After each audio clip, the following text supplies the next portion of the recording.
how to deal with and when to deal with Titania. With the knowledge that Titania is coming, you might want to build a crew that can put out some damage. A lot of min 3 if you can get it, because min 3 does add up. I've lost Titania to concentrated min 3 damage. Howdy friends, Craig here. We've got another Malifaux deep dive. This time we're for the Neverborn Master Titania. Both these guests have some really interesting points to bring up. They talk about how potentially Titania might be one of the best masters for those of you starting Neverborn. In fact, one of them even makes the case that she might be the best beginner master for anybody starting Malifaux. They talk about her ability and the crew's ability to shift gears. I thought it was interesting to learn really how they try to maximize some of the tricks and mobility that's built into the keyword. We spent a lot of time talking about whether you should go after Titania to try to take her off the table or if you just should leave her alone. There was a couple surprises for me in the second level play and counters segment. And lastly, we talk about some of our favorite schemes and strats in the new Gaining Grounds Season 1 and maybe some that we miss from Gaining Grounds 0 or even the base. Enjoy!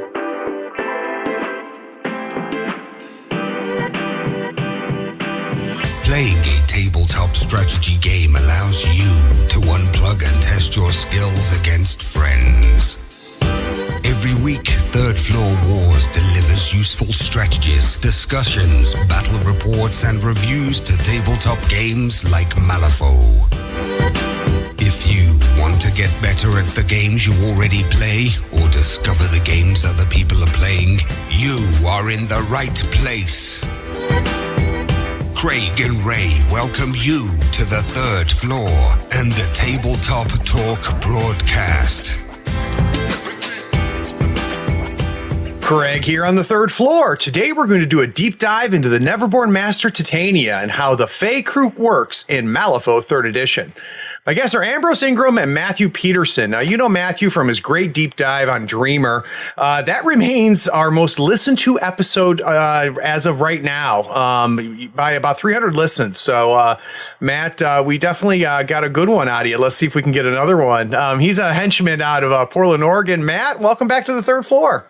Hey, Craig, I appreciate you having me back, and I'm looking forward to talking more Neverborn with you.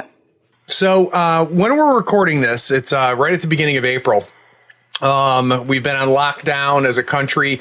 You guys in the Pacific Northwest have really kind of been on lockdown longer than we have here on the East Coast. What are you doing, man?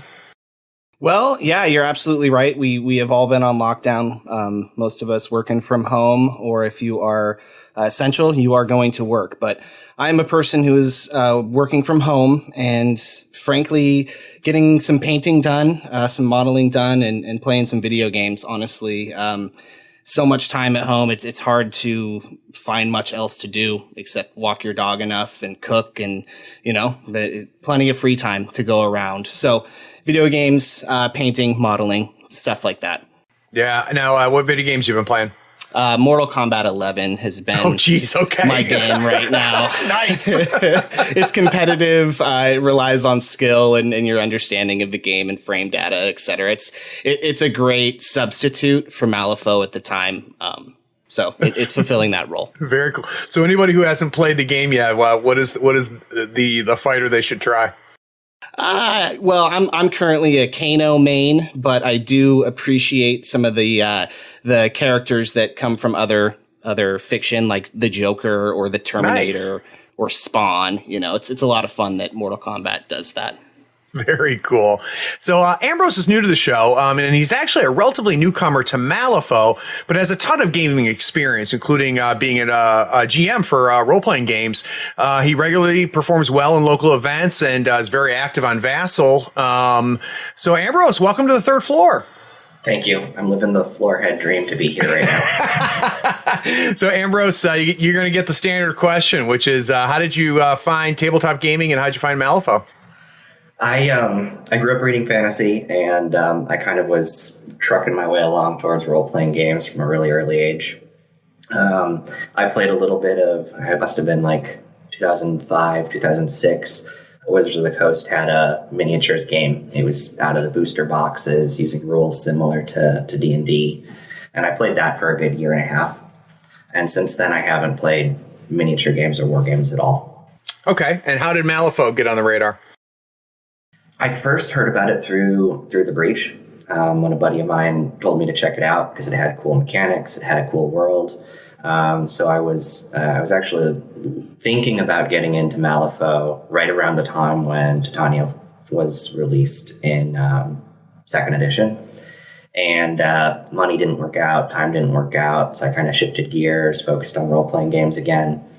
And then after a recent move, I finally was, had money, had time, looking for a new community of people. And when somebody mentioned Malifaux, I was like, yes, that's what I want. I'm going to do that. That's cool. So I took about a 20-year break from role-playing games, but just started getting back into it. On our YouTube channel, we've been putting up our Edge of Empire games. And boy, I forgot how much I missed role-playing games. I mean, don't get me wrong, I love miniature games, I love board games, but for me, the pinnacle of gaming is RPGs. So I'm dying to know kind of what is your main system?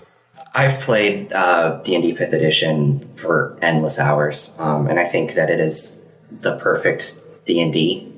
But the more and more time I've spent playing role-playing games, the more I've enjoyed it for the narrative side, the more player-driven mechanics. I've heard really good things about Edge of Empire because of that, with their sort of the narrative dice that they put into that. I really like all of the Powered by the Apocalypse games are great. If you want to make a character and play that character and have the mechanics of the game build that character's story, Powered by the Apocalypse is where to go.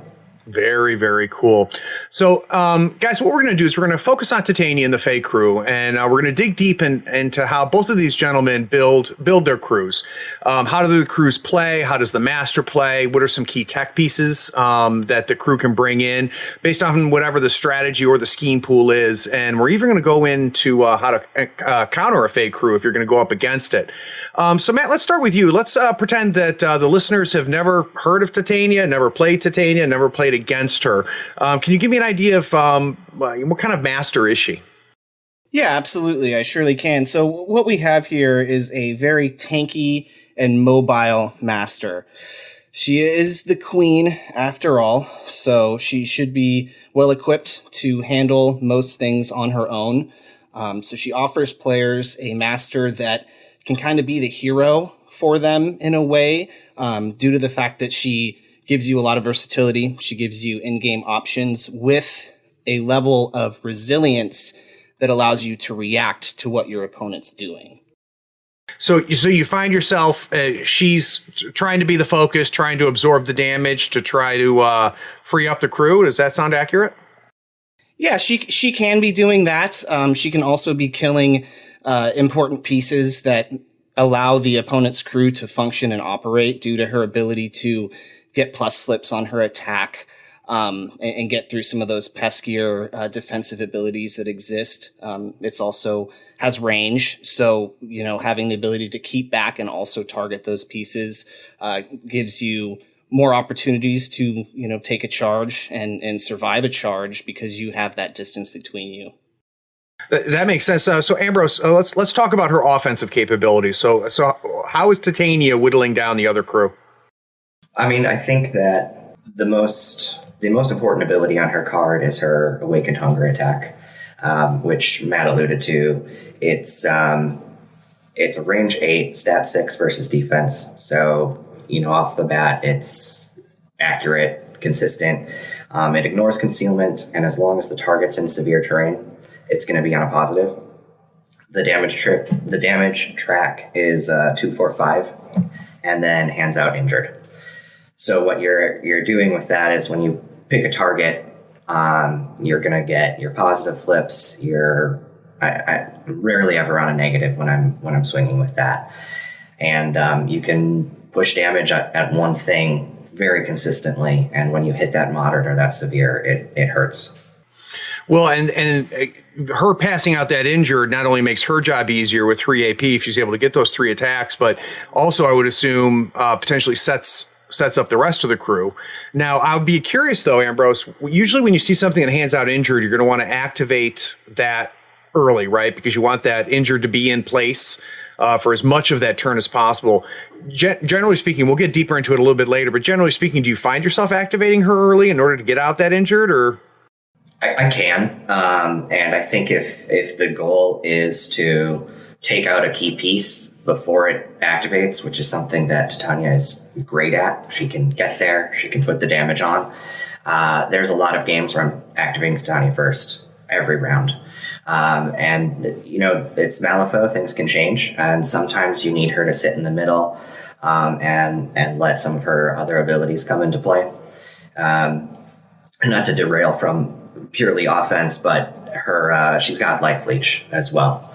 So, she's tough. If she sits in a bunch of models and, you are playing that waiting game and activating her later, or charging in and then sitting there before the rest of this crew can activate, you're going to get a lot of chip damage from that life leech, and it can put a lot of pressure on the life totals of your opponent's crew. So, Matt, we talk about the concealing terrain, so obviously we need to really kind of bring that mechanic in. So can we talk about why she focuses on concealing? Yeah, let's talk about her main mechanics, the crew-wide, keyword-wide abilities. So the first one I want to bring up is Abundant Growth, which allows her to place underbrush markers after deployment. And underbrush markers are 50 millimeter, concealing severe terrain. And these can be placed anywhere on the board, not in your deployment zone, but also must be placed 2 inches away from each other. So you basically have to create 2-inch gaps in between these markers on the table. But these things are ignored by all Fey crew models that have the Abundant Growth keyword ability. So they're seeing through it. They're ignoring it for movement. It does not affect them, but it affects the opponent. Gives them concealing, slows them down. It's a way that the crew can minimize the ability of their opponent to maximize their actions.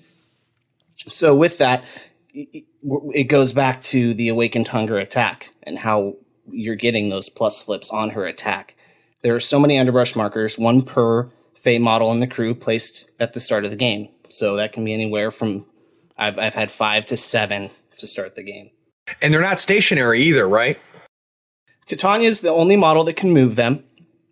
Her bonus action can move them 3 inches with a trigger to move another one 3 inches. And this goes off on a 2. So you really don't need much for that thing to go off. It is a throwaway card, but also it takes a mask for that trigger. So getting to move 2 of these markers, which can result in a single point of damage if a model is hit by one of them during that movement.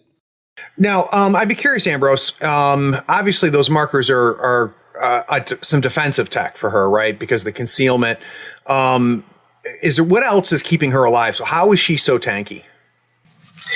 She is.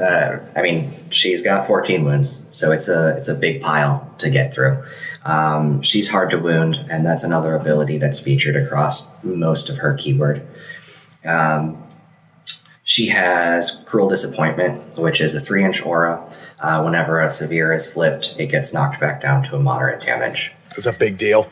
Yep. It makes, your focus crews, they have to deal with hard to wound. They're not getting their severes off. And then it's a bunch of hit points.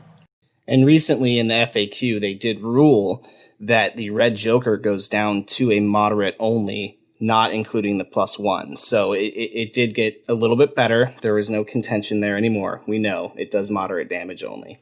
Right, but +1, right? So it does moderate +1? No, it does not do the +1. Oh, it doesn't? Only does moderate damage. Wow, that's huge. We are saving ourselves a pip here and a pip there when we do see the red Joker in that order. Yeah.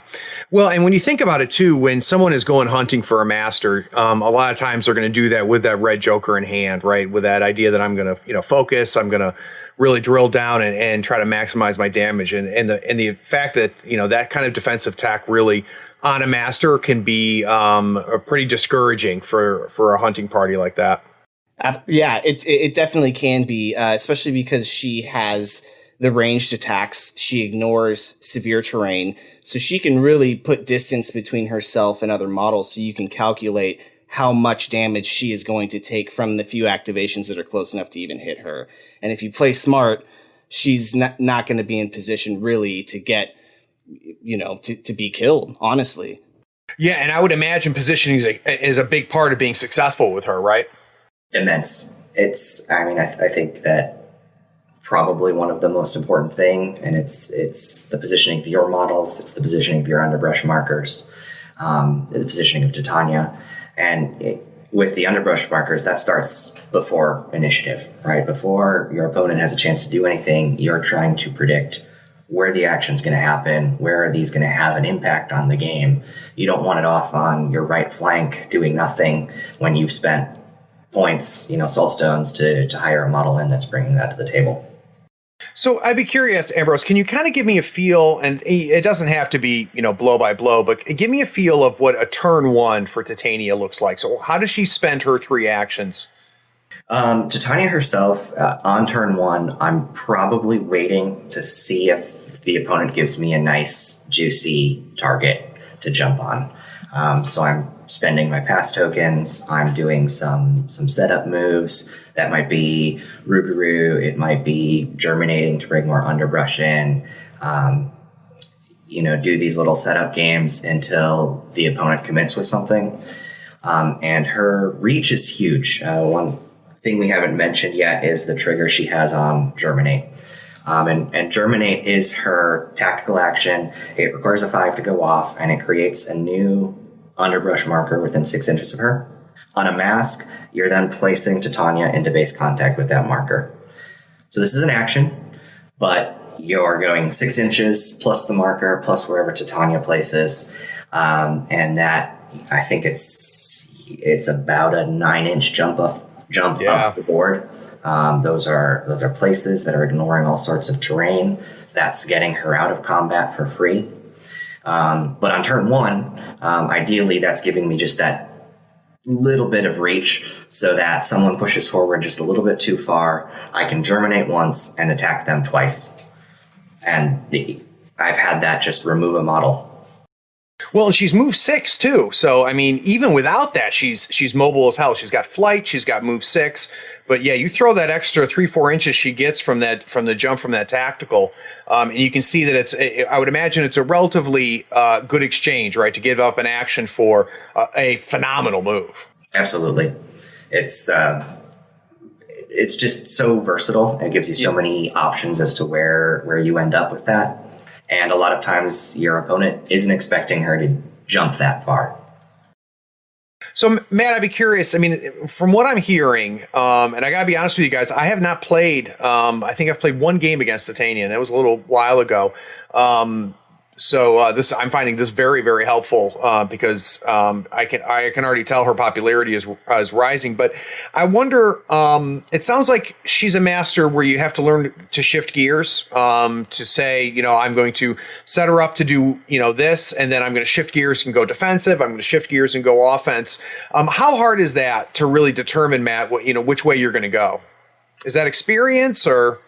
Well, I think it is experience, just like any game, but the crew is forgiving. Everything having hard to wound, being kind of on the more resilient side for their point costs really gives you that room to mess up or maybe misposition maybe one model here or there and take a charge you didn't mean to and have the resilience to stay through and see what your opponent's doing. So it is a reactive crew because it is tough. So you can put yourself in position, wait out your opponent, or strike them early and take their activations away, and then see them react to you. So you're absolutely right. And that comes down to her hand management and your ability to see what you have in your hand and how you're going to use that to start the turn, because her crew lacks card draw. It's something that I want to talk about more once we get to advanced play, but I think that is where you get better with Titania, is how you use a 6-card control hand. So I'd be curious, Matt, someone comes up to you and says, hey, I think Neverborn is awesome. I haven't played Malifaux yet. Would you recommend Titania as a first master, or do you think that there's a better first Neverborn master? No, I think Titania is the best first master you could probably play in the game. I do Wow. think that, yes, I will stand behind that. I think that she does offer the bare basics of what Malifaux's about to the player without overwhelming them with too much finicky stuff. You know, there's a lot of finicky things in Malifaux that you have to get just right or set up just right. And Titania plays your positioning game, your use of your control hand game, and knowing when to attack and when to defend. It's about knowing where the fight's going to happen and setting yourself up, sticking to the plan, getting there and getting it done.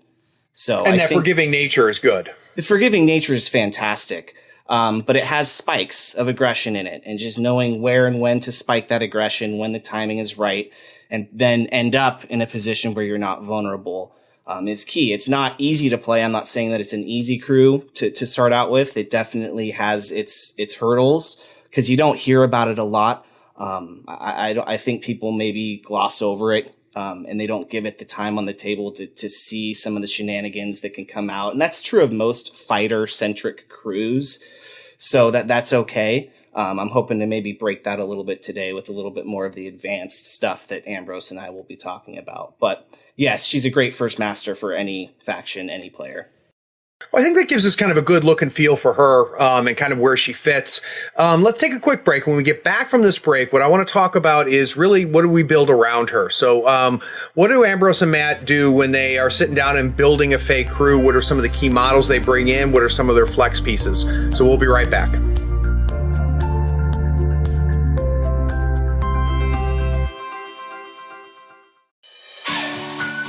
Howdy, friends. Did you know on Spotify you can listen to all of your favorite artists and podcasts in one place for free?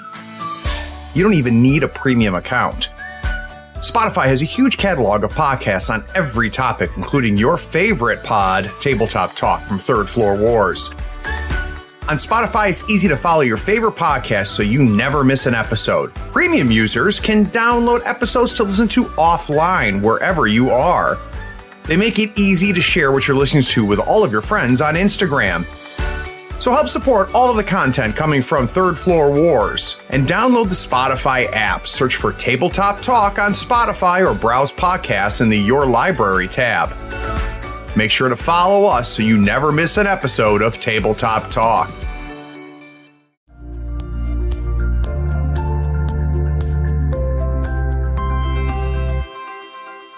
So I think it's interesting. I honestly did not expect these guys to call out Titania as a good beginner's master. I think in 2E, she really came off as a pretty complicated master to be successful with. It's neat that the changes they made into 3rd edition really kind of appears to have changed that for them. So Ambrose, let's start with kind of the easy first hire in a fake crew, and that's obviously going to be the Totem. Yeah, for sure. And this is an interesting point coming off of the idea that she's a good starter crew. Because when I picked up the crew box and I read the Garar, I saw defense 4, I saw willpower 4, I saw 4 health. Okay, hard to wound, but it's pretty easy. It's significant. People are going to be trying to kill it. I struggled at size 3. I kept getting shot off the board really early. And on the back of the card, we've got a tactical action, which is Mold of the Other.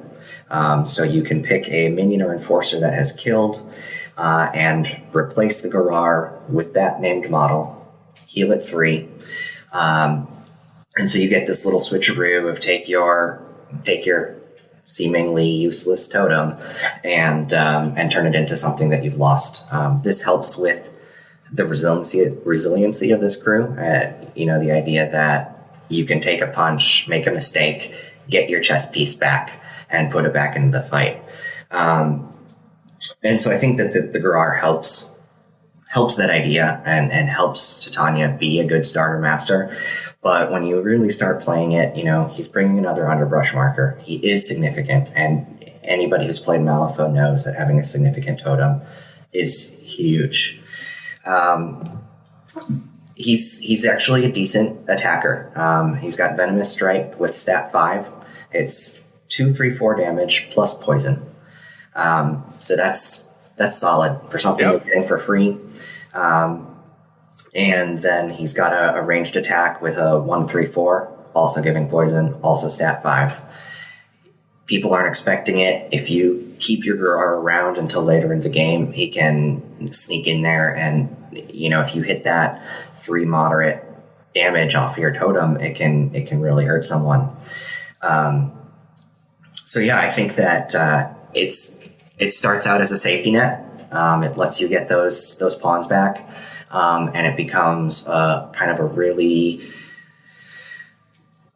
a mini problem solver almost. It's not taking on the problems that Titania can, but if it sits on the back line and survives, it can help you score those last points you need to win the game.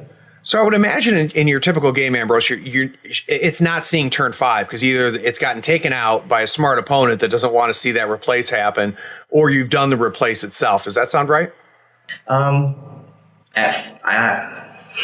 Yes, I'd say that more often than not, that's the case. And the more I play it, the more value I see in leaving it around. I'd say the last probably 10 games I've played with her, she's actually probably had the Gurar still on the table on 5 of those. So if that trend continues, maybe half the time he's still alive.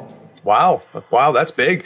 Because I would think that you're kind of aiming for that replace, but you're seeing value in and not doing that replace and keeping him around. A lot of times in turn 5, the Gurar is just in a better position to do something as is than sacrifice an action and give it to a knight. Well, that makes sense. So, Ambrose, after you've taken your free totem, what is your first Fae model that you hire? Definitely looking at knights. They are her anchor. And as we shift from Titania to the crew itself, this crew is sort of trying to be a foundation. They're trying to be a problem for the opponent. They're trying to be hard to deal with. And so the knights really they're not beaters. They're not scheme runners. They're just sitting there being tanky. I guess tar pits, right? They're tar pit models. And so that comes out. They're defense 6. So cost 7, defense 6, also hard to wound, armor 1, 7 wounds. If someone expects to put their beater into this knight, they're going to have to put more actions than they expect. And to add insult to injury, they've got parry. It's not built in, but if you hit that ram on the defense, you're going to be flipping back for 2, 3, 4. And that can just really ruin someone's day if they're not expecting it. Yeah, and how many do you normally hire? I'm sure you flex it, but... Yeah, I start with 1. Maybe half the crews I'm running are going to have 2 knights in there. Okay. As often as not, I'm putting a Ancient Pact on there as well. Oh, okay. Well, for those not familiar with Ancient Pact, it's got the Avoid Doom, so they're going to ignore black jokers, which is not super relevant for what the knight's doing. Gives +1 initiative, which is good. There are those turns where you want to be going first with Titania, and that helps you get there.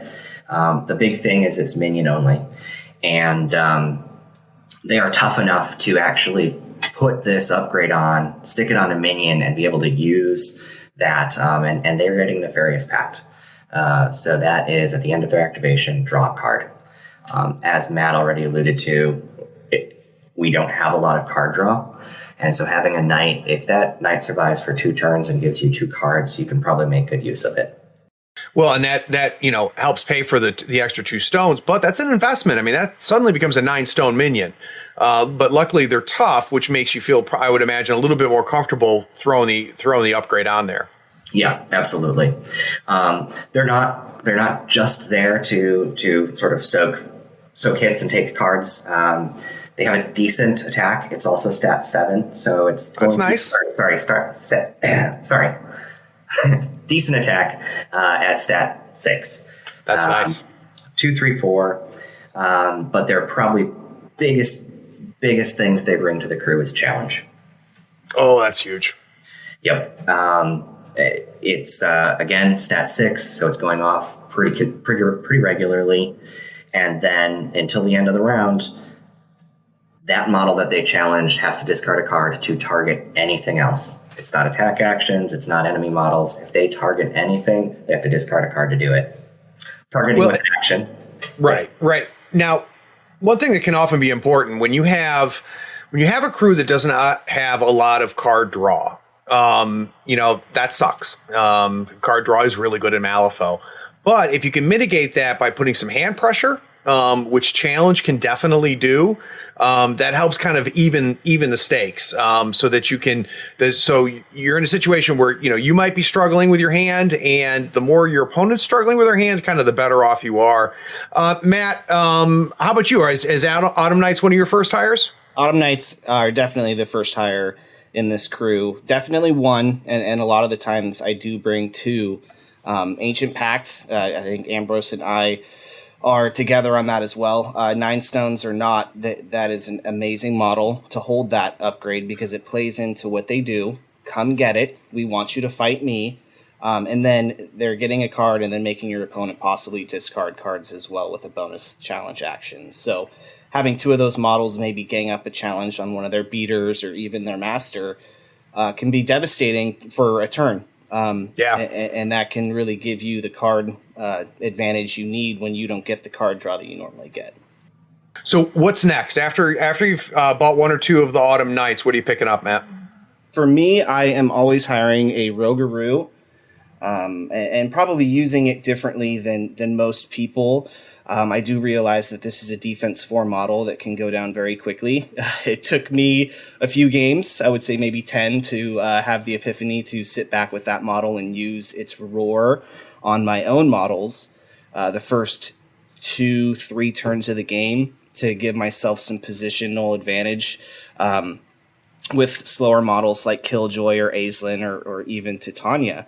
And then late game, that model with its Deadly Pursuit and Movement 6 and a Flay trigger can really kind of come out of the woods and smack something for 6 damage and possibly win you a game, which they have done for me on Assassinate dives multiple times. So for me, it's about keeping that model safe early and then bringing it out late for the big damage. Yeah, it screams finesse. I mean, when you're paying 8 stones for a 4 defense model, you better know what you're doing with it. I mean, granted, it does have 9 health, but this is not a model that you can just be frivolous with. No, you'll you pay cannot. for mistakes. You cannot, and I have made those mistakes early, thinking, oh, this attack action needs to get out, and I need to get as many attacks with this model as I can. That's not the case at all. It is a model that cleans up the scrap, that kind of comes in after Titania's wave has come through and maybe beats up a model that's on its last leg, or again is kind of a last ditch effort to put big damage on an important model. Very cool. Ambrose, do you also have Rogaroos in most of your crews? I'm hiring them less than Matt is, and I think that I tend to go versatile sooner than he does. But I agree completely with how Matt's playing them. I want to also mention their melee attack is Ferocious Claws, which has a 2-inch push built into it. It's not a trigger. It's in the effect of the attack. That's super rare. And being able to just hit something and not relying on that trigger and reposition it is an amazing thing to have. And I think that Matt's right. You want to bring it in late. Make sure that it's alive when you need things to be shifted to score points. Right. You can just hit once, push something away, get it out of scoring range or into scoring range or whatever you need, and it's solid.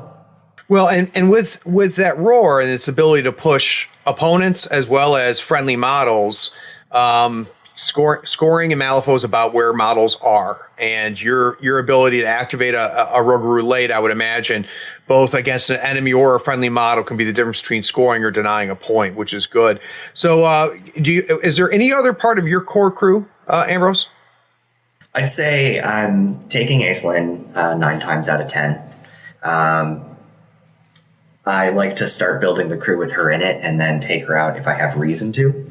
Okay. But she's an 8 cost henchman with 9 wounds, so she's not going to fall apart. She's hard to wound as well, and she has counterspell. The big thing with her is that she has decay again, an 8-inch attack, no projectile on there, stat 6 versus defense, and a built-in crow.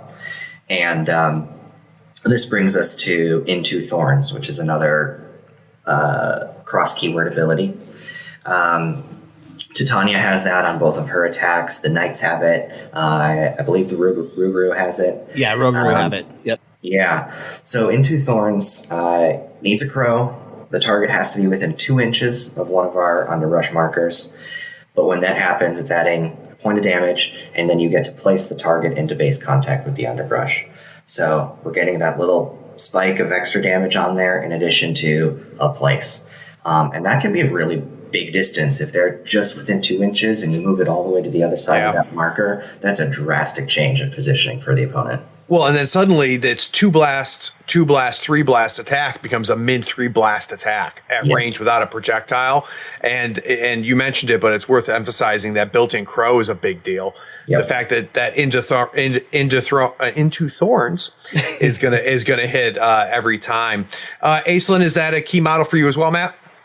I would say 75% of the time. So like Ambrose says, she's usually starting in the crew. I mean, she is the henchman after all. But she can be cut given the scheme pool. I would say that she, as a 8-stone henchman, is one of our better schemers. She has on her decay a draw out secrets trigger to drop a scheme marker in base contact with the target, which we all know is very valuable. Scheme markers in place of enemies and on their side of the table is big. And then she also has a bonus action to study. So, corpses and scraps all of a sudden become valuable when she's around. She is slow, so she does need that Ruguru to help push her, or a doppelganger maybe to lure her to get maximum effect. Movement 5 on a 2-action henchman is just, it's kind of weak, but if you learn how to use her, put her in the right spot, she can really win the day. Yeah, and we're getting expensive, right? So now we've talked about 2 7-stone minions that you're considering, that you're also considering dropping another 2 upgrade on, and we're talking about an 8-stone Aislinn. Is there any other model that always makes it, or are we pretty much now getting to where you start to flex out, Matt? I start to flex out at that point. You're absolutely right. And really, her crew, 9 times out of 10 is 7 models. You get 7 models in Titania. If you need the stones, if you're bringing the stones you need to get the triggers you need in game, the Into Thorns on Titania to spike her damage to a 3-5-6, which you're going to want to do when you have a high, 13 a tome, and you're like, darn it, I need that crow. You need to spike high damage with her. You need stones. So yes, she is running with few models, but those models are tough. And if they're in the right spot, your opponent has a problem to deal with. So speaking of stones, Matt, how many stones are you typically bringing with her? I bring 5 to 7 stones with Titania. Okay.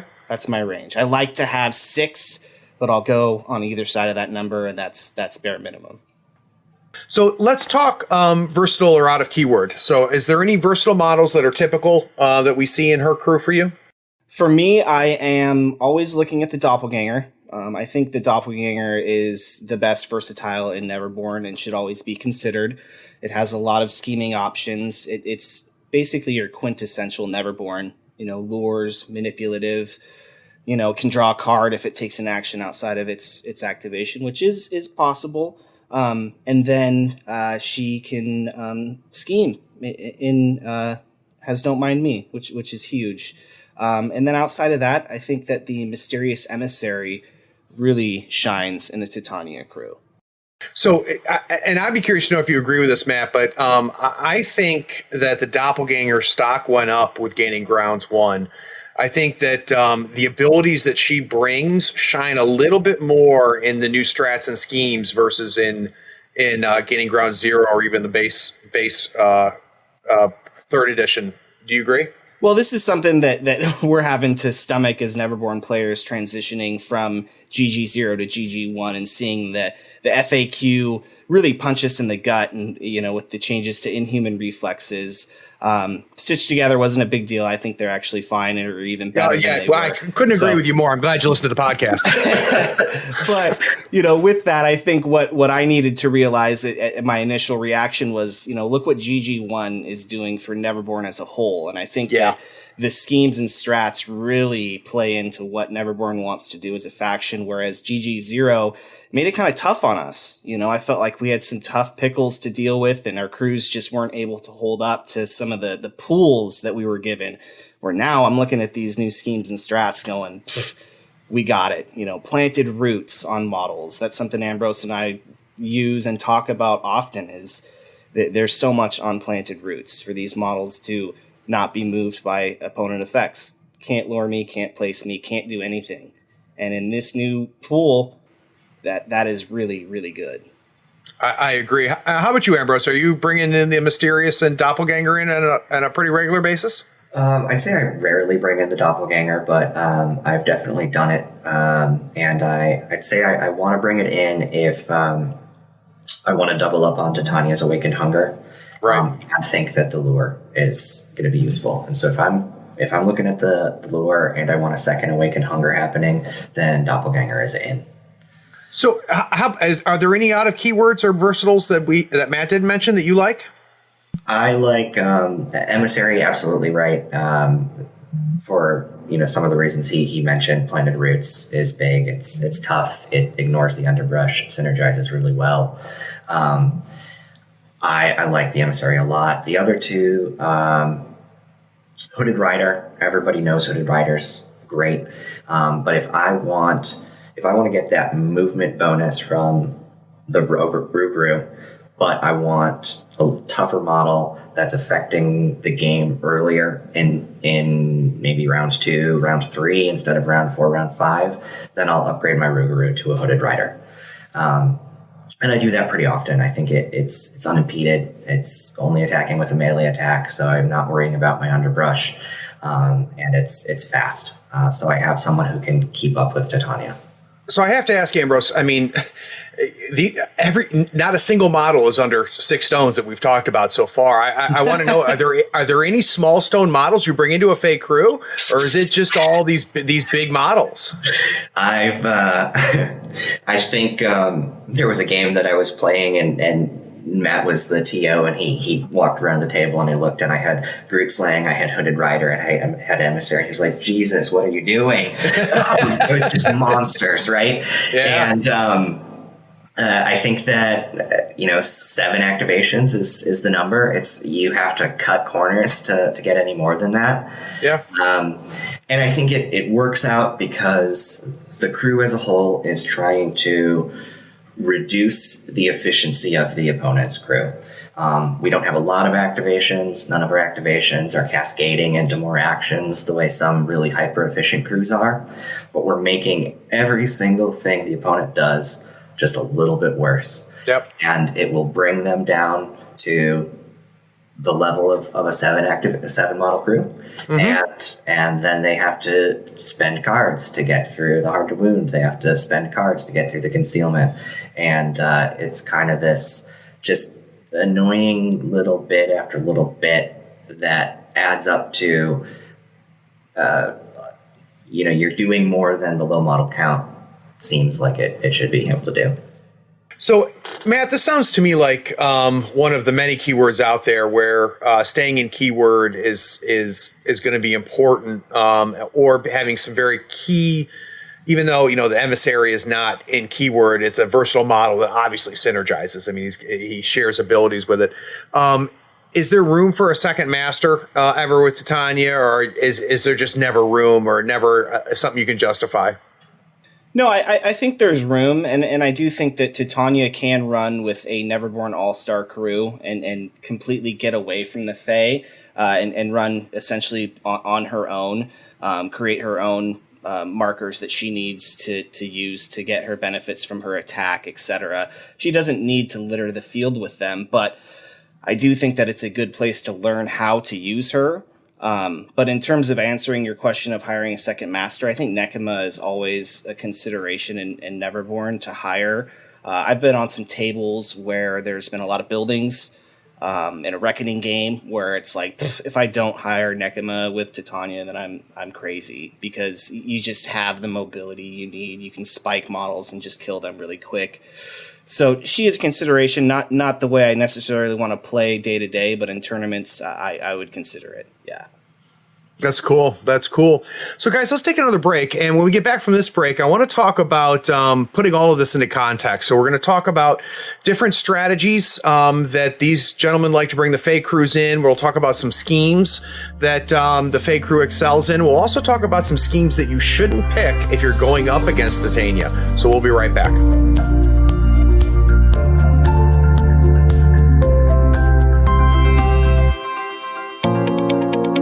Howdy friends, Craig here. Nothing makes Malifaux easier than having the right tools. Here at the third floor, we love all the licensed Malifaux goodies from Custom Meeple. Not only are they helping support this podcast, they sell custom-made weird licensed tokens and terrain. They sell it all. Crew boxes, terrain, markers, tokens, and even a 3x3 full Malifaux board. Custom Meeple sells a complete M3E token set covering every marker and token you need to play. Custom Meeple are the source for the official accessories for Malifaux. Everything is designed by hand and authorized by Weird Games. Check them out at custommeeple.com, that's with one M, or follow the link in the show notes. Up your Malifaux game and be sure to tell them Craig from the third floor sent you. If you use the promo code Third Floor Friend, all one word, THIRDFLOORFRIEND, you'll get a 5% discount and help support the podcast. It's valid on everything except retail products and playmats. So now that we got a feeling about really kind of how these guys build it, and boy, oh boy, talk about an expensive crew. I'd be curious to know, let's put the elephant out and talk about him. She's competing against Dreamer, who's a phenomenal Neverborn master. So I'd be really interested, Matt, what strategies do you think Titania could potentially be better than Dreamer in? Well, in that context, I do believe that we just have to talk about public enemies. I mean, that one's going to allow Dreamer to create more points for his opponent just by the nature of what he does and summoning new models to the field. So I will go there. But there's also some things that Titania can do with Killjoy in that strategy that will just deny your opponent a lot of points. So being a 10-stone model, Killjoy, he comes with an ability that gives out 2 different upgrades to friendly models in the crew. Most people don't think to put that on Titania, but it is something that you can do. And it comes with an ability called Complete the Ritual, which is a tactical action. And it says, unbury a friendly Killjoy in base contact with this model, then kill this model. The unburied model may activate immediately after this activation ends, even if it has already activated this turn. So if you're forcing Killjoy early, like you should be, making your opponent kill him, and having him basically in your back pocket late game with Titania, she can fly out of sight of your opponent and sack herself and bring Killjoy back up to run away into oblivion. And you're basically out 6 bounty points at that point late game. So interesting. It's a denial play. And considering how tough her crew is and how they wear you down, it's tough for your opponent to score points, but easy for Titania to score points early. Very, very cool. And I like the fact that you have found a place where Dreamer may not be ideal, and Titania has a spot. How about you, Ambrose? Is there another strategy you think she does well in? Yeah, and just to jump off of public enemies real quick first, Killjoy has Demise Immortal Soil, so he does not give up points when he dies as well. He buries instead. So just adding to that denial strategy in that one, it's really good. I would actually put Titania into Corrupted Playlines. That's my number 1 pick for her right now. I think the Rougarou with Deadly Pursuit on them, with that 2-inch push on their melee attack, are really good, both at scoring your points early. They want to be sitting back and not being in the thick of it on turns 1 and 2. So you have 1 or 2 of those, making sure you score your backline markers. And then late in the game, they can run forward, catch up, and be very, very relevant with that 2-inch push. I think Titania gets overlooked here because she's a flying model, right? And the lodestone says you can't place. Yeah. But she doesn't need to do that. She doesn't need to do the scoring. She's going to be disrupting the opponent's crew the entire time. I'm going to try and get her into their half as soon as possible and just be a pain in the neck. And then my Rougarou are going to be scoring points. This is also one where I'm taking Emissary every time because Planted Roots plus a Lodestone, he's going to sit next to the marker. He's tough with good defense, good willpower, armor, hard to kill, 10 wounds, and he's move 6. He's going to score those points for you. They have to deal with it. Yep. And you have Titania to deal with as well.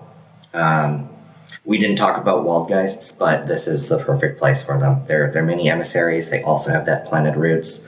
Ambush means that they can do the whole ambush, interact to drop 2 markers. Their base is just big enough they can get that into play. So we don't really have a scheme runner, but if it's in close quarters and you know they're not breaking through, but maybe they're leaving your mark.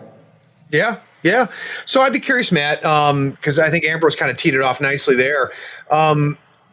You don't have, and this is something I think Neverborn struggles with in general, is you guys just don't have any just basic scheme runners, especially from a versatile standpoint. And even, I don't know, you could argue most of the keywords don't really have a good one. So I'd be curious to know what scheme, or maybe 2 schemes, what are the 2 schemes that you just love to see when you know you're bringing Titania?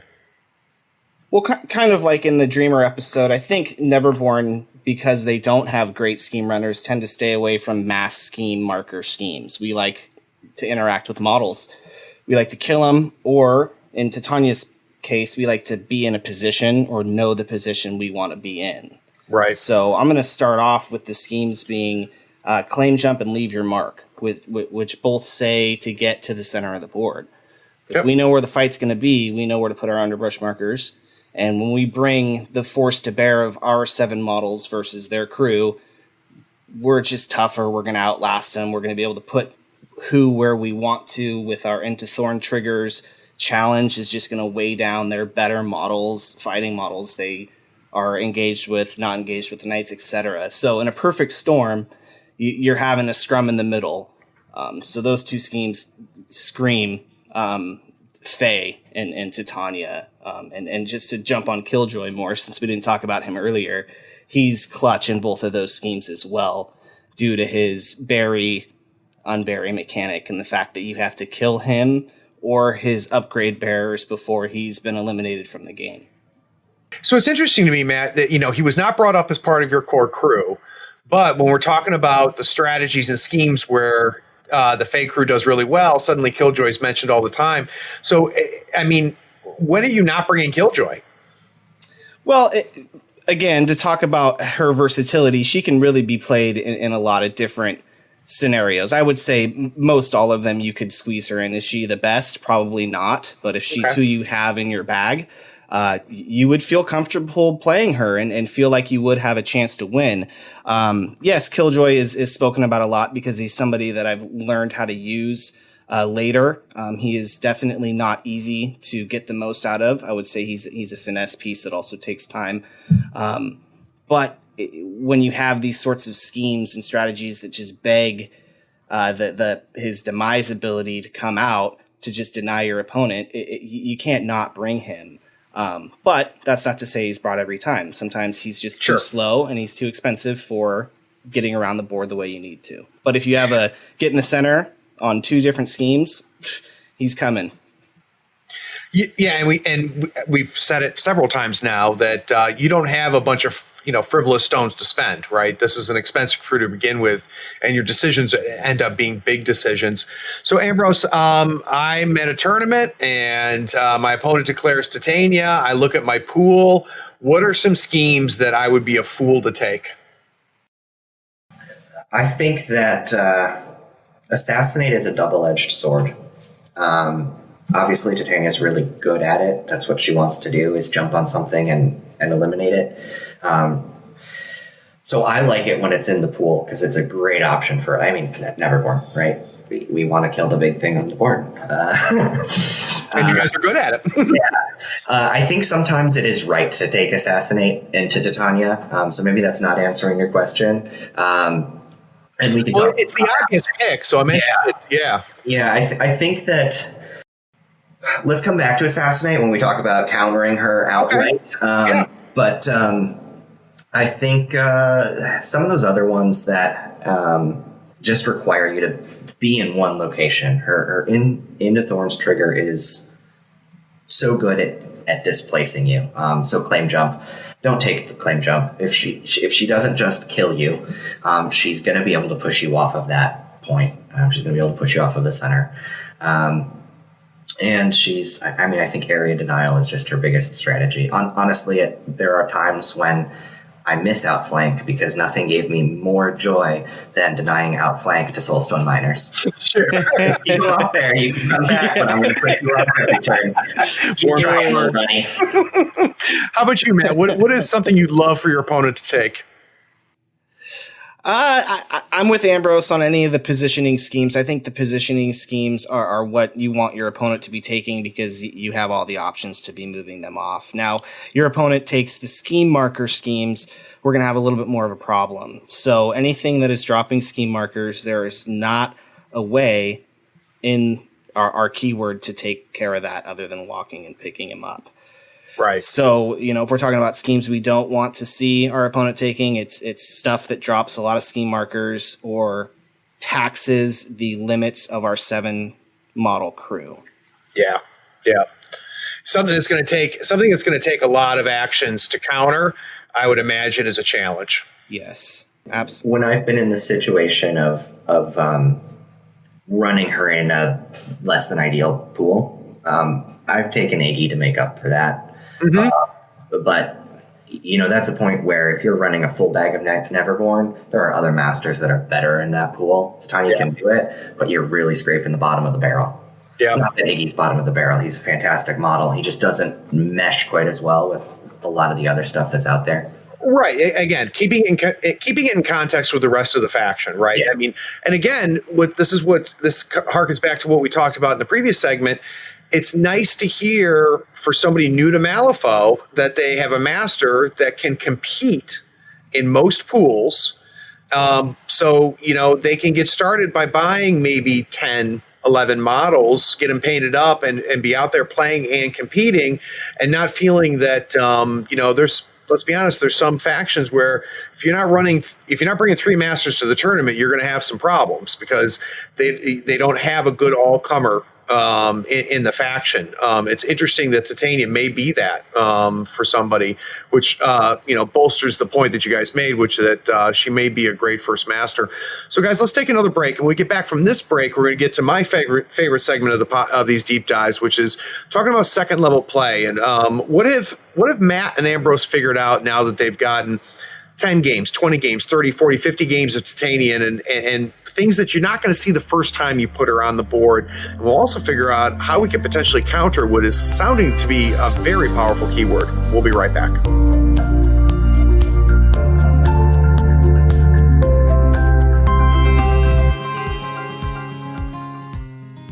Howdy friends, here on the 3rd floor you'll find us playing Malifaux and other games on mats by Mars. They are scratch resistant, waterproof, wet erase Markle compatible, and lighter than neoprene. These mats use a new material that almost eliminates any glare. Mats by Mars gives you over 40 designs to choose from. Pick a mat size, pick a design, then choose an overlay like the one for Marvel Crisis Protocol or Malifaux 3rd Edition, Strats and Schemes.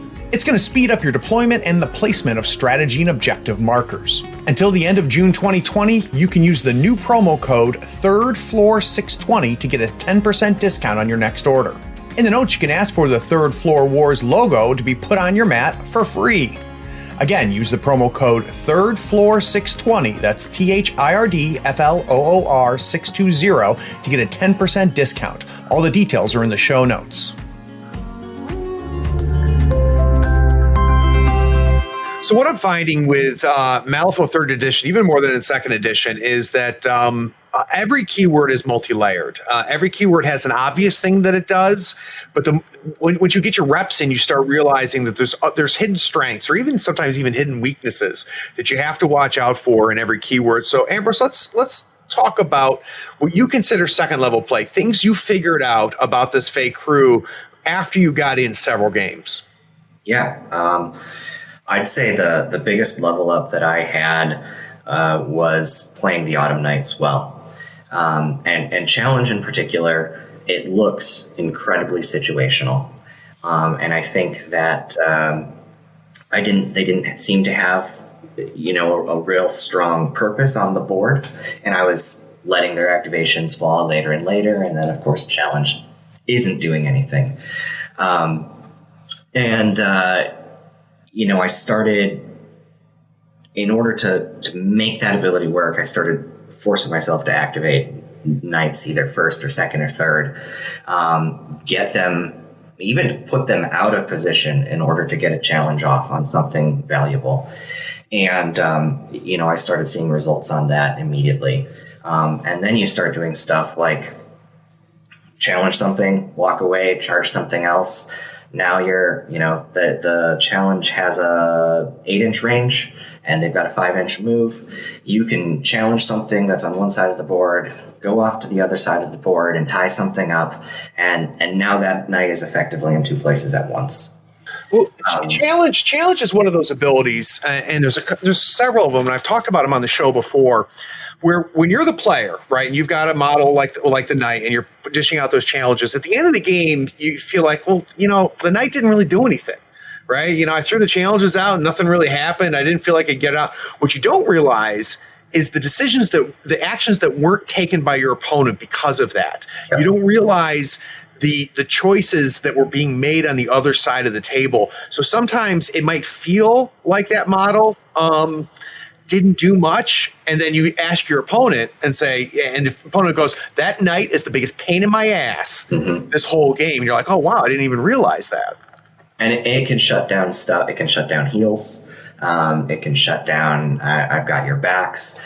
And, I've been in games where I've put it on this support piece, and that support piece has 3 different actions that they want to take on 3 different members of their own crew. Yeah. And now they have to discard a card every time they do it. Yeah. And that hurts. Who wants to spend 3 cards just to move your little Gotroba core or whatever, right? Like, it feels bad. It feels really bad. And I would imagine, Ambrose, figuring out where to place that challenge is a big deal. And you bring up a really good point, whereas I think the instinct might be, the beater, put it on the opponent's beater. But if you've got a support piece that's in range, that's going to be doing a lot of things targeting its own models, challenge can be just devastating.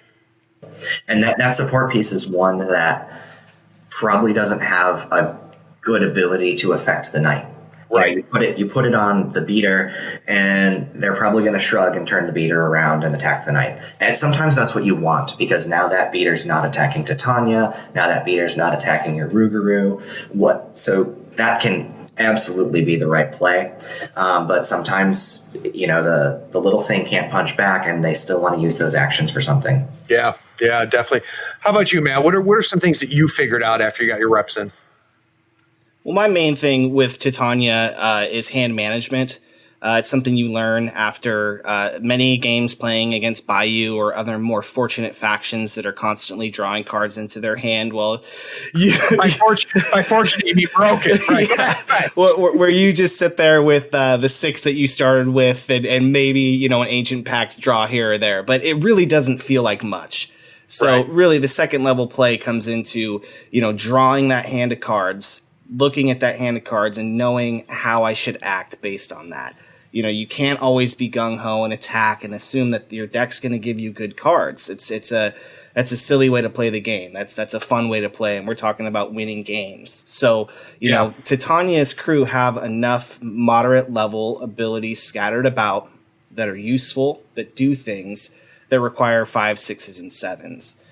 Juggernaut on Killjoy. The Boltungan, who's a 5-stone model, who I'll hire one of, has condition removal. So that might come into play versus certain masters who I'm expecting a lot of conditions to go out. It takes a 7. It's a moderate card. So knowing where to put those cards in your hand. Stay away from models and elements that remove cards from your hand. And then using that hand to take out the important models that your opponent has. And that only ever comes with experience. If you don't know what to kill, you could just be banging your head against a wall. Yeah, it's hard not to cheat sometimes. It's hard. And when you're in a situation when you know you have the card to stop whatever's coming, it's hard for you to have the discipline to say, this card is spoken for.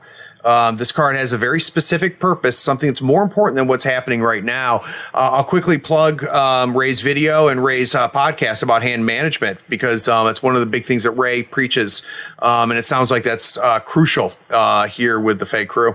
It's crucial to playing the Fey crew and knowing that how the hand and the little access to card draw, what you get for that. What you get for that is toughness, models that can take a punch, and then positioning elements that slow your opponent down. And that comes with the underbrush markers, moving underbrush markers, creating them. So, you are putting action pressure on your opponent, whereas you don't have card advantage. So that's where you're having that balancing act occur. So kind of marrying those concepts on the table is where you're going to be consistently good with Titania. And that, is Cody Hyatt's control, or I guess really the magic idea of control aggressor, and Titania's 50-50 in that every game. Yep. She's 50-50. So you have to decide that almost turn to turn too, based on your hand. So that's the high level play right there. And having the flexibility to be able to do both makes you reactive, which is something I think that you guys have really been hammering home.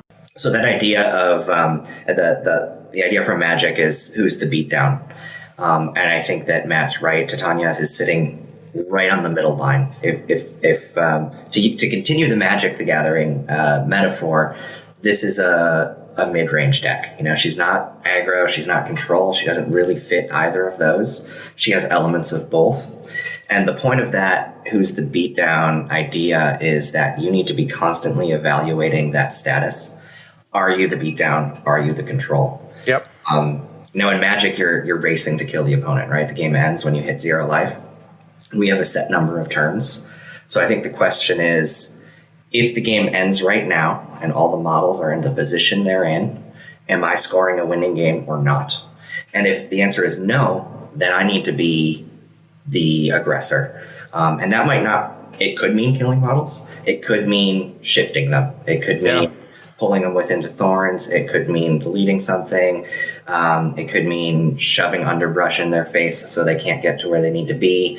But it means changing the status quo of the board state. And then the inverse is true. And if you're the control, keep it static. And I think a lot of the tools that Titania has, the fact that her models are so hard to shift, the fact that she can so easily move other people's models, she can delete key models. This goes back to what you said early, that she can kind of turn on a dime and fit the role she needs to. So if you're doing a good job of evaluating the state of the game at any given point in time and playing the role you're supposed to be playing, you should be winning just about every game of Malifaux that you're running her in. So Matt, so we start off the podcast talking about, she's forgiving. She's a great first master. But we're talking now second level play, some pretty advanced stuff. So I'd be curious to know, especially as a henchman who's, I would assume has met more than a few new players and helped foster new players into the community. Are there any tips or tricks or shortcuts you can give? And let's focus on hand management. Is there, because hand management is advanced stuff. And I think it takes a lot to get good at that. Are there any tricks you can give somebody who's new to Malifaux that's listening to get better at hand management? Well, what I preach to new players is to pick a crew that you like thematically, that looks cool, and learn it. Learn that one crew. Don't bounce around. And then when you do that and you place your cards down after you play a game, you start to see the TN values. You start to see where suits can be allocated within your crew. For example, Titania doesn't really use tomes outside of Aislinn or the emissary. So when I pop a tome in my hand, I think, okay, can the emissary or Aislinn use that this turn? No. Okay, that can be saved for something else. So really looking at your triggers, your simple TNs, and where those maybe 2 or 3 suits can go. Just make that judgment call early in the turn whether you need that suit for that thing that turn. And then from there, looking at your high cards and what you can use those for, that's just a matter of just knowing your maths and understanding most things attack at one value higher than your opponent. And then looking at triggers that you might need. Obviously, if you're a henchman or a master, Soulstones come into play there, but really think about your minions and your enforcers first. Think about where you can put those high suits for them, because then you're going to get max value out of your enforcer, where your masters and henchmen's, they can kind of suffer that for a turn or two when you have the opportunity to make your enforcer or minion count that turn. Well, and a big part of, and you're preaching my gospel as far as, sticking to one crew and learning it like the back of your hand. Yeah. That's how you get better at the game. 100%. The phrase I use is you stop playing your crew and you start playing Malifaux at that point. Exactly. And one of the things that I'm just rephrasing what you said here, but I think it's a neat way to think about it is once you know your crew, you get a sense of what are the nice to haves and what are the must haves. And the must haves are, these are the key things this turn that need to happen. If I'm going to win this game, these 1, 2, or 3 things have to happen. So do I have the resources, the cards, whatever that resource is, the action economy, to make those must-haves happen? And then the nice-to-haves, if I flip it, if I top deck it, if it comes together, great. That could be that could be fantastic. But being able to differentiate between the nice-to-haves and the must-haves on a turn-by-turn basis is a big deal. Couldn't agree with you more. Yep. That's high level play. That is what playing Malifaux is all about. And then you truncate that with having to pick schemes and what your crew's good at there. It's just, there's layer upon layer of how you get better at this game by actually playing it with the core mechanics and not just relying on the broken stuff that exists. That's one thing I hope to be able to do, is to promote real solid cerebral gameplay and not just going, hey, I'm going to pick what's really solid or maybe that's overtuned and win all the time with it. And it doesn't really add to your ability at that point. You're just relying on what we all call crutches. And that's not how I want to promote the game of Malifaux. So as a henchman, I want to teach people to play the game, not find its deficiencies. So I'm the worst culprit. Talking about broken this, broken that, Soulstone Miner jokes here, Stitch Together jokes there. But if you've played any number of tabletop games, you know that I'm making a bit of a mountain out of a molehill, right? Because what's out of bounds and overtuned and broken in Malifaux is balanced as all balanced compared to almost every other tabletop game out there. So to build off of what you said, Matt, yes, someone can come in and they can get models that we think are really, really good for their cost. And quite frankly, if they're not making good decisions, if they don't know that crew, they're going to lose the game. Yep. You can't, there's no net listing in Malifaux. There was a little bit of a stir up. I think it was my buddy Adam that's made a joke about people saying, what list did you bring? And kind of poo-pooing that. And Adam can be Adam. But the point he was making, I think, is a valid point, which is, this isn't 40K. This isn't Magic the Gathering, where you find out what the 40 cards are, the 60 cards are. It takes a lot more to get good at this game, which is, I think, why we like it so much. So I think that gives us a good feel. Ambrose, I want to talk about some weaknesses and counters. So as a Titania player, what do you hate to see on the other side of the table, or what do you hate to see your opponent doing? Yeah, my favorite thing to hear at the start of the game is a flippant comment about, I'm going to ignore Titania because it's not worth it. Which has happened multiple times. And she does have this reputation of being hard to kill and hard to take down. And there's truth to that. And so, I'm going to tell you that the best thing to do is to deal with her. But there is a right way to do that. So in addition to her life leech that she's healing back, she does have a ram trigger on her awakened hunger that heals her and pulls a condition off. So the worst thing you can do is sink 7 points of damage into her and let her activate again. Right. You need to do you need to let her activate, and then you need to pile everything onto her and kill her. Yep. If you've got the ability to stun her, or the I know you're going to do that ability that like Big Brain has. Yep. Her get out of dodge ability, that germinate place, that's a trigger. She can germinate all day long, but if she can't trigger it, she's stuck there and has to disengage like everybody else. So, if you have that ability to shut down the triggers, you're in a much better position to, maybe draw out that pile in. But as far as I'm concerned, if you're going to try and kill her, do it in one turn before she can activate again. Because otherwise she's going to life leech here, she's going to life leech there, she's going to stone for ram and heal 2, pull the poison off of her, then she's going to get out of dodge and score me 2 points. There is no try. It's do or do not, right? Do or do not. So I'd be curious, though, Ambrose, as far as target priority, let's take Titania out of it. Let's talk about the rest of the crew.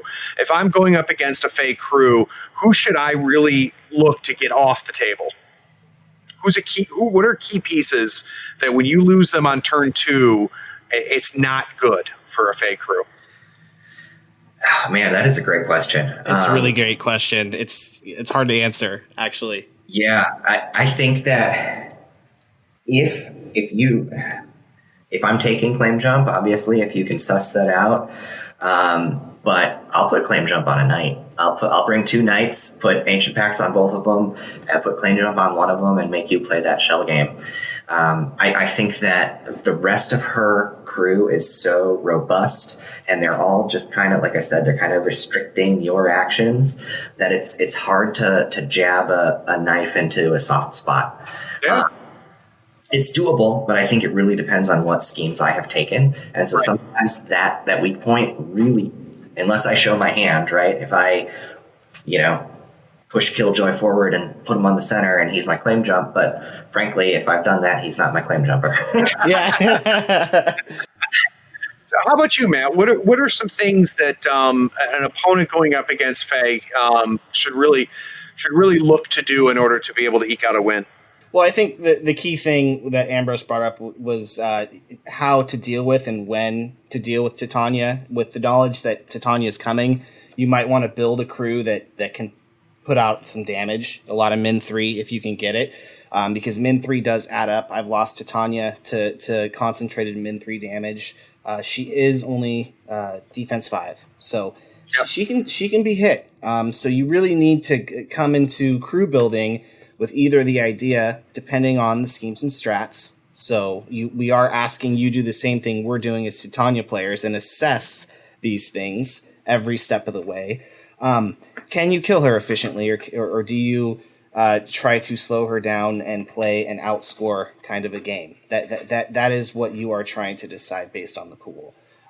If you know she's going to be somewhere and you can bring the force to bear, go that way and take her out. And then you will have a much better time winning that game, because Titania's ability to fly off and score is paramount to her crew.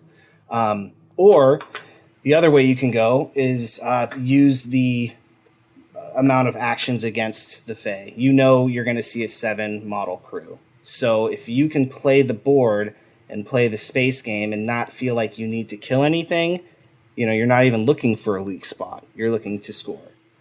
You'll have a much better time, because there's nothing desirable to kill except maybe a Rogaroo. But if you position those properly in the back, to get to them is already a problem. So that's it. There's really little low-hanging fruit in the crew. Well, it's funny, and you kind of alluded to this, Matt, is often when we think about weaknesses and counters, we tend to go, well, what should I hire, right? What are my counter picks? What are my hard counters? The reality is a lot of times your counters are going to be your selections. Yeah. And what schemes you choose. And I think that you did a good job of kind of emphasizing that. We can easily get lost in the trap of I need to build against this crew, and then I'm just going to end up losing the game because I picked the wrong schemes. And knowing that the way that and this is against anybody, not just against Titania, understand what they do well and make sure that you're looking at that pool and saying, what are things that I can do effectively, and this keyword I'm going up against is not good at countering. And it's why I think it's crucial that you listen to not just the deep dives on the masters you play, but listen to as many deep dives as you can, because I mean, this isn't War Mahorts, but meta knowledge matters, and understanding what these keywords are good at and what they're good at countering can be very important. Guys, we're going to take one more break. When we get back from this break, I'm going to take advantage of the fact that this is one of the first recordings we've gotten since Gaining Ground 1 came out, and I want to talk to these gentlemen about some of the new strats and schemes. We'll be right back.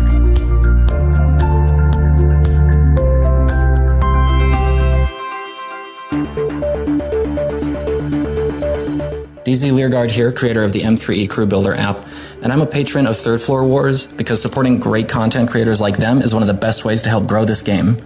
So to join me and the other floor heads, go to patreon.com and search for Third Floor Wars, and we will see you there. Recently, we broke 100 patrons. I want to thank our most recent patrons, Marcus Moore, DrawnX, Joshua Story, Peter Pot, Sergey Chapovalov, Super Hottie 69, Adam Talbot, and Richie Richmond. Thank you. So we got really a lot changed with Gaining Grounds 1. And if you haven't listened to the episode where I had Matt and Kyle on to talk about Gaining Grounds 1, I'll have a link to it in the show notes. It's worth listening to kind of understand what the thinking was behind it. I'd be curious, though, Ambrose, do you have a favorite new strategy? I'm going to go back to Corrupted Ley Lines. I think it's super fun. The gameplay is dynamic. It uses up the entire space on the board, so you're interacting with a whole bunch of different spots. I think, I mentioned that I'm changing up my hiring a little bit for that, where I'm hiring Waldgeists more than I was before, where it was mostly knights. I'm liking Ruger there. I think that it's shaking up that aspect of it. And people joke about sports ball and passing the football, but it really does create this dynamic feel of your crew pitching in together to get from one point to the other, or pass this stone over here, and now we're scoring over here. I think that is just, it's very different from what we had before, and it's a lot of fun. Well, it's fun playing Guild Ball with Malifaux bottles. Yeah. How about you, Matt? Do you have a favorite new strategy? Well, coming from 2nd edition and late 2nd edition, I couldn't be happier that they retooled Symbols of Authority and brought it back. Titania is good at it, not that it is her best, but in general, I think that strategy is just a ton of fun. The attacker, defender, you really see where keywords shine in their ability to either be aggressors or defenders. Who's good at building a castle and who's good about getting across the board. And when you get those two different types of crews opposed to each other, you get really cool, really dynamic matches that I believe that's what they wanted to see in this game, Yeah, I missed Symbols, and it's better than it ever was. I mean, I liked it before, and I think this is a much, much better version. I'd be curious, Matt, is there any of the strategies you think have a huge impact on crew building? Because one of the things that I love about Malifaux is that you don't bring the same 10 models to every match, right? That you really do adjust your hiring based off of what the strategies and schemes are. Of the 4 strategies out there right now, which one do you think has the biggest impact on crew building? It's tough. It's a toss-up. Recover evidence is big, but I have to go back to Public Enemies. I think that the fact that they've given you a range to pick from as to where those bounty points lie gives you a lot of agency as to, what kind of crew you're going to hire. Are you going to maximize, only 6 and only 8 stone models? I'm not going to bring a 9 or 10 stone, henchman or enforcer to this crew. I'm just going to live on 8s and 6s. That's a way to approach it, especially if you can bring tough 8 stone and 6 stone models that just take time to bring down. It's really going to dictate how people hire. And if they're playing right, they're going to min-max those numbers.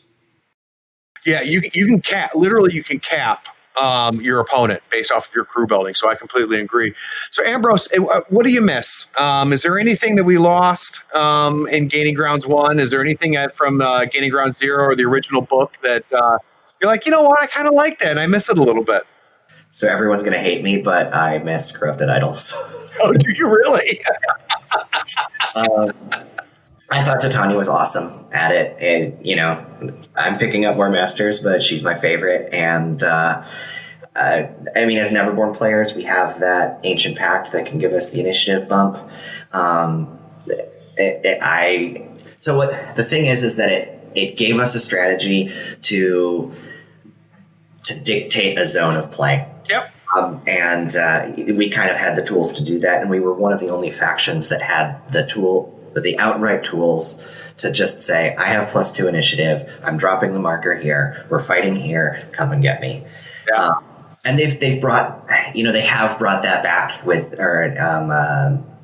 Public Enemies to an extent, and the Recover Evidence. It can be a very come fight me strategy now.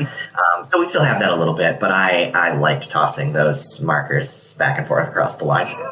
I don't miss it at all. I'm not going to lie to you.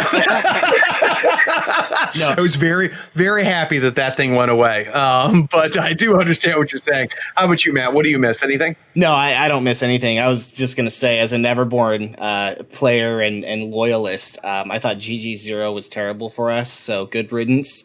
On to GG1. I'm looking forward to hopefully seeing better results from the faction overall. I think that schemes and strats mean a lot in this game, and it's nice to see that just switching that document up can change the power base maybe a little. We'll see. I mean, I'm not trying to make any strong declarations, but I already feel like we're in a better place.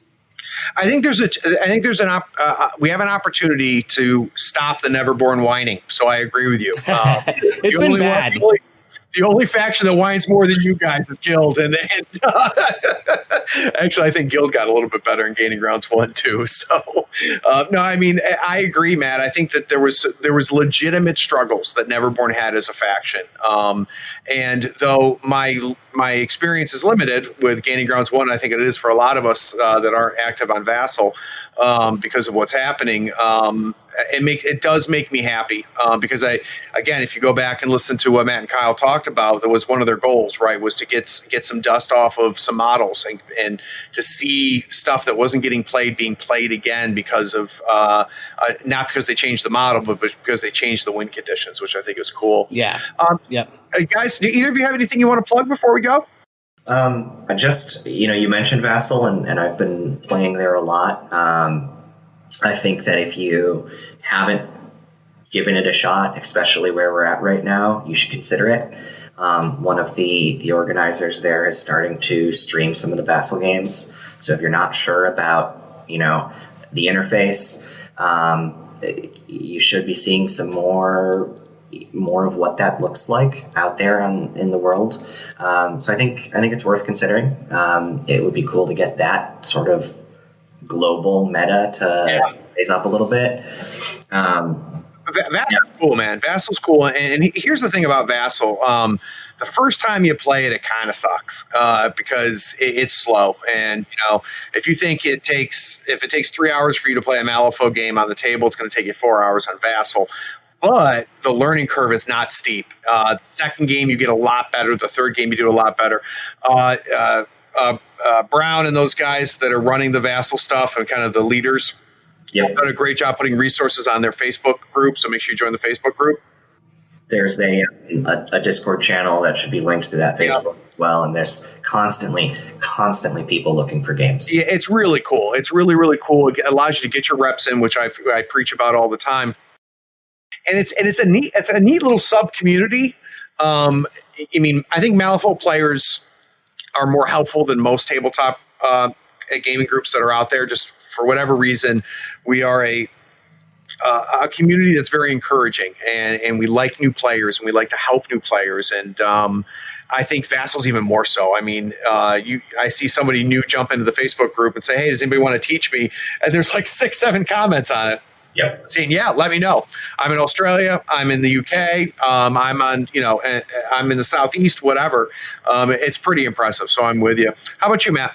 Well, unfortunately, due to COVID-19, tournaments been shut down, and I'm a guy who played 3 times a week. I played a lot of Malifaux, so I'm definitely missing it. Despite my Mortal Kombat addiction as well, but I'm looking to probably get into Vassal and start doing that, because it's not looking like it's going to let up anytime soon. Not that I can't get a game here or there with certain friends. It's just not 3 games a week like I'm used to. Yeah. So I might suffer some learning curve to get on Vassal just to get some Malifaux in, because I need it. Well, and I think the other thing too, and I'll be interested.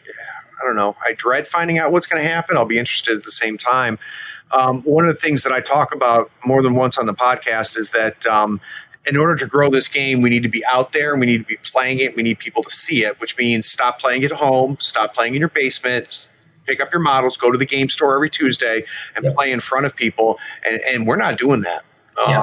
And it, we here in the Raleigh-Durham, North Carolina area, we've got 3, you could argue 4 really good game stores, which is all within 5 miles, 10 miles of each other, which is in excess of riches, really. I think there's areas of this country and of this world that would kill to have just one of the shops that we have, and we have 4 of them. I will be shocked if there's 4 when this is over. Yep. I really will be, which makes me sad. And I worry a lot about a lot of the other game shops out there, man. It's impossible to know what's going to happen. It really, really is. And it's going to be important for us as tabletop gamers to make sure that when things get closer to normal, that we come out in strength. I'm hoping that our pent up love and desire will do that. Because I'm playing role-playing games now on Roll20.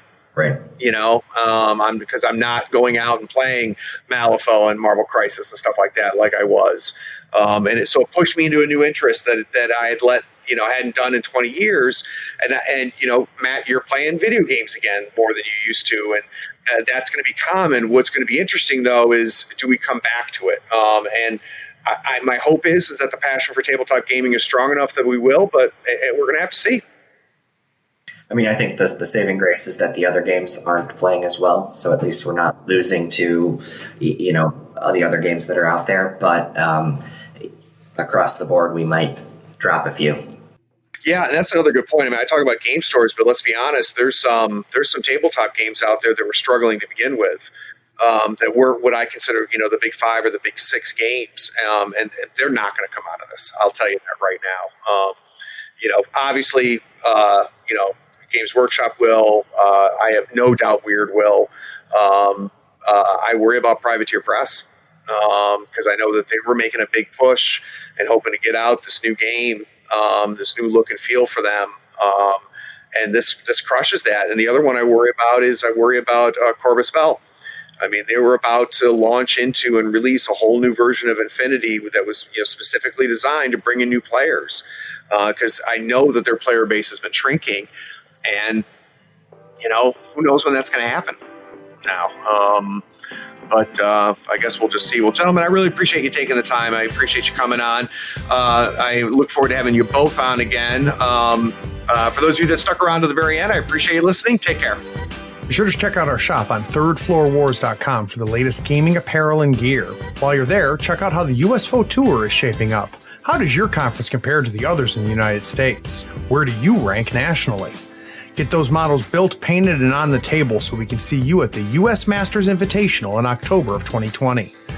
Also, rate and write a review on this podcast for us. It really helps us find people almost as cool as you are. Thanks for listening. Howdy friend, Craig here. Is this episode making you realize you need to buy some models? Gadzooks Gaming is my favorite online retailer because of their large selection, killer prices, and great customer service. Don't you hate buying an entire crew box when you only need one model? Gadzooks sells crew box models individually and saves you a ton of money. They even have free shipping to the US and Canada if you spend $100 or more. Swing by GadzooksGaming.com and make sure you tell them Craig from the Third Floor sent you. All the details are in the show notes. Howdy folks, Craig here. Now if you love gadgets as much as we do, you're going to love the new Third Floor Wars Gadget Bundle from Schooner Labs.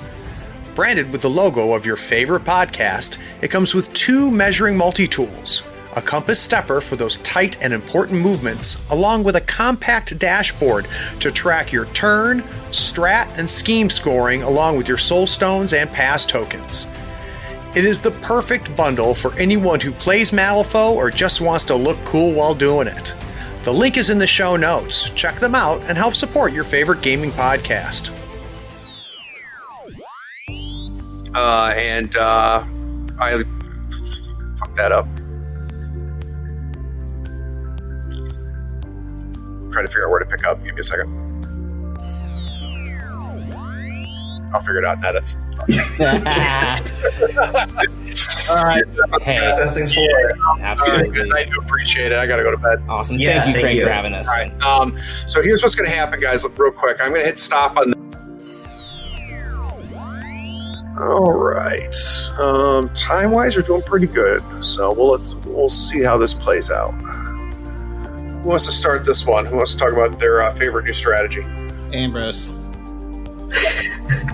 I'm just going to talk about ley lines again because it's awesome. I think that I don't want to. I want to open this up to everybody who's playing the game, but I think that the new strats and schemes are just a golden age for Neverborn. It was such an overhaul, and there are, my list of schemes I want to take now is so much longer, both for specific masters and the faction as a whole. And I definitely want to talk about it in the context of Neverborn, but I also want to talk about it generally too. So what I'd be really interested to know is, like, what do you love to play? Like, what is a strategy that you see and go, you know what, that's just cool. That's a new way to play Malifaux, or it's how I like to play Malifaux. So okay, good. I'll bring us back. About that whole thing. I had a fucking question. I can't think what the fucking question was. I had it in my head. Fuck. It was a good one too. Right before we went to that other direction. I can't remember. It doesn't matter. All right, give me a second. I can jump off of what Matt was saying about aggressor, defender. Yeah. Yep. Go ahead and start fresh. Yep. Yeah. All right. Who wants to start second level play? I think Ambrose should start second level play, and I'll follow him. Then you'll come in and tell him he's wrong? Yeah, right. and I think that and when we talked about this before, I was leaning more on the positioning and adaptive gameplay, and Matt's real big on the hand management side of things. Good. Yep. Definitely. Good. And night Right. play for you, I think, was something you brought up early. Was night Yep. play. All right, cool. We'll start with you then, Ambrose. Cool. Nice and efficient, gentlemen. I'm liking it. Absolutely. All right. You're not going to like my answer on strategies, but I can kind of defend them all. How do you know what I'm going to like or not like? All right.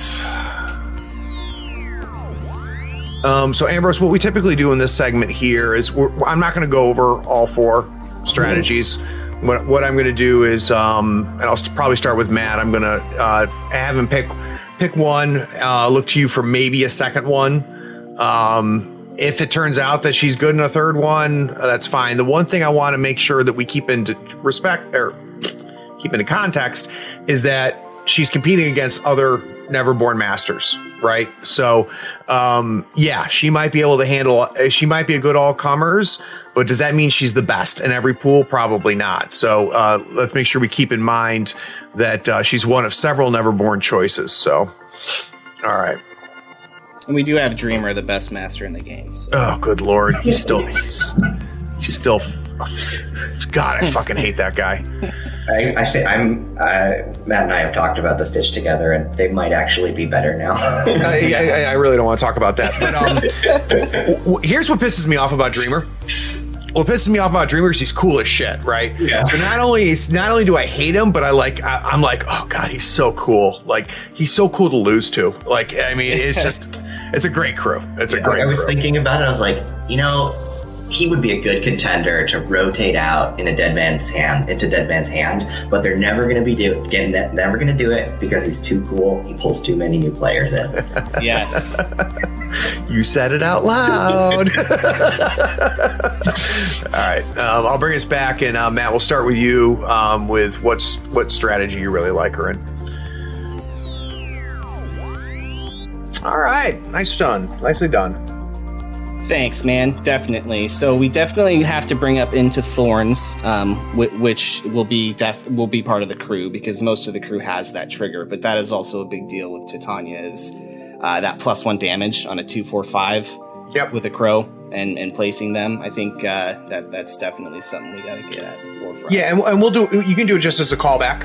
Okay. So just when you bring up another model that has it, mention that Titania has it and how it fits there. So that's good. Awesome. All right.